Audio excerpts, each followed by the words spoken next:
तो student, this is Sarik sir from Begum foundation classes. आज हम लोग जो क्लास 8 का बहुत ही इम्पोर्टेंट चैप्टर स्टार्ट करने जा रहे हैं, जिसका नाम है concept of vertically opposite angle. ये देखोगे तुम लोग क्लास 8 का वेस्ट बंगाल बोर्ड का चैप्टर नंबर 7। तो सबसे पहले हम लोग समझेंगे डेफिनेशन क्या होता है। तो आओ देखो डेफिनेशन क्या लिखा हुआ है। Vertically opposite angles are pairs of equal angles formed when two lines intersect each other।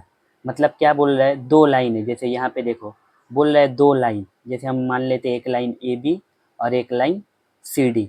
बोल रहा है दो लाइन जब एक दूसरे को मान लो एक दूसरे को इस पॉइंट पर काट रहा है यहाँ पे, तो इसका वजह से हम लोग का चार एंगल बन रहा है। देखो एक एंगल हो गया 1 ये वाला, एक एंगल हो गया 2, एक एंगल हो गया 3, एक एंगल हो गया 4।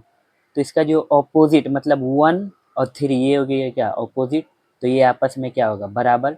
और इस तरफ देखो 2 और 4 ये हो गया ऑपोजिट, तो ये आपस में क्या होगा बराबर। देखो यहाँ पे वही लिखा है कि एंगल 1 बराबर होगा किसका, एंगल 3 का, और एंगल 2 किसके बराबर होगा, एंगल 4 का। ये क्या है, वर्टिकली अपोजिट एंगल।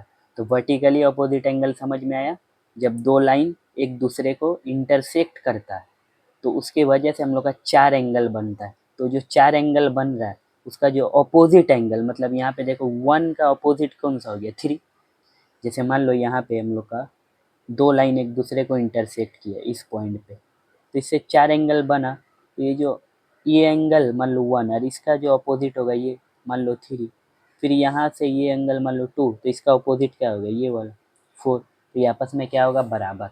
तो वही लिखे हम लोग, एंगल 1 3 के बराबर होगा, एंगल 2 एंगल 4 का बराबर है। इसको क्या बोलते हैं, वर्टिकली अपोजिट एंगल।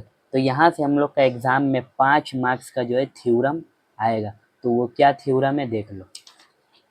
देखो ये थ्योरम क्या बोल रहा है, एकदम 5 मार्क्स का ये थ्योरम तुम लोग का एग्जाम में रहेगा। ठीक है, तो इसको एकदम अच्छा से कर लेना। तो क्या है theorem, prove that if two straight lines intersect each other, then the measurement of vertically opposite angle are equal। मतलब बोल रहा है कि अगर दो स्ट्रेट लाइन एक दूसरे को मान लो इंटरसेक्ट करता है तो उसका जो वर्टिकली अपोजिट एंगल होगा, मतलब ये एंगल इसके बराबर होगा और ये एंगल इसके बराबर होगा। ये तुमको प्रूफ करना है। तो हम लोग देखो दो लाइन लिए ए और बी, सी और डी, जो एक दूसरे को कहाँ पर काट रहा है हम लोग नाम दे दिए ओ। तो बस इसी को लिख देना है। देखो पहले क्या लिखना है, मान लेते हैं कि let A B and C D two straight lines intersect at point E. मान लिया कि ए बी और सी डी एक दूसरे को कहाँ पर काट रहा है, ओ पॉइंट पर। तो हम लोग को प्रूफ क्या करना है, एंगल ए ओ डी मतलब ये वाला ए ओ डी मतलब ये वाला एंगल, ये किसके बराबर होगा, ये एंगल के। अब ये एंगल कौन सा है, देखो बी ओ सी, तो ये क्या होगा बराबर होगा। क्यों बराबर होगा, वर्टिकली अपोजिट एंगल है। फिर एंगल अभी यहाँ पे देखो एंगल ए ओ सी किसके बराबर होगा, इसके बराबर। एंगल बी ओ डी के बराबर। बस यही तुमको दो प्रूफ करना है।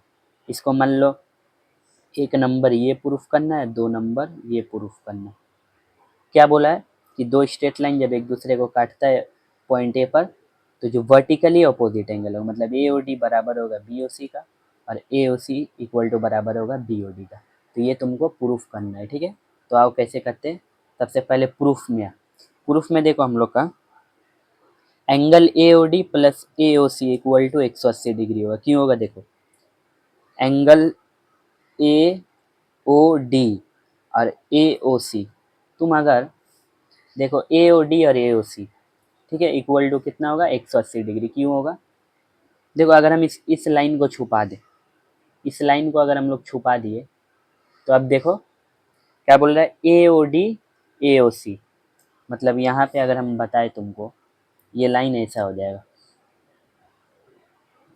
ये था डी, अच्छा ये था सी ओ ए, ऐसा होगा।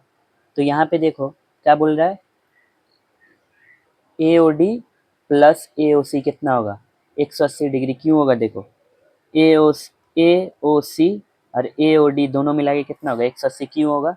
क्योंकि ये एंगल होता है 90 और ये भी एंगल कितना होता है 90। तो दोनों मिलाकर मतलब ए ओ सी हो गया 90 और ए ओ डी भी कितना हो गया 90। तो दोनों मिलाकर कितना हो जाएगा 180। क्यों होगा? हम लोग लिख देंगे क्योंकि देखो यहाँ पर ओ ए किस पे खड़ा है? सी डी पे खड़ा है। तो वही बात को लिख देंगे O A stands on C D. फिर दूसरा नंबर इसी तरह देखो, बोल रहा है ए O C plus B O सी कितना होगा 180 डिग्री। क्यों होगा दिखाते, मतलब इसको देखो ए ओ सी और क्या बी ओ सी, मतलब ये वाला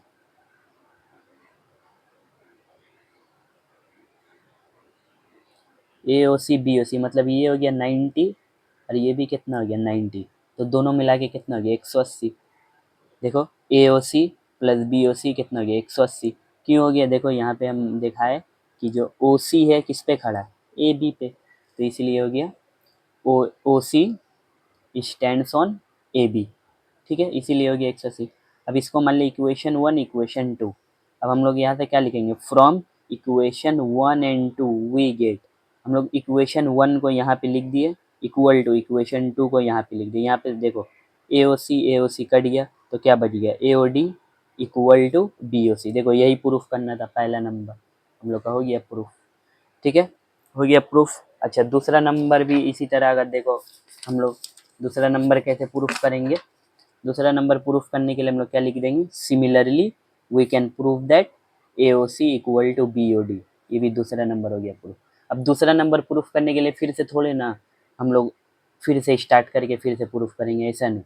बस तुमको लिख देना है similarly we can prove that angle A O C equal to B O D two proof, 2 number proof. ठीक है, तो ये हो गया 5 नंबर का थ्योरम, तुम लोग का एग्जाम में रहेगा। इसको तुम लोग एकदम अच्छे से कर लेना, तुम लोग बहुत ही इम्पोर्टेंट थ्योरम है। ठीक है, एकदम तुम लोग के लिए मतलब ये इम्पोर्टेंट क्वेश्चन।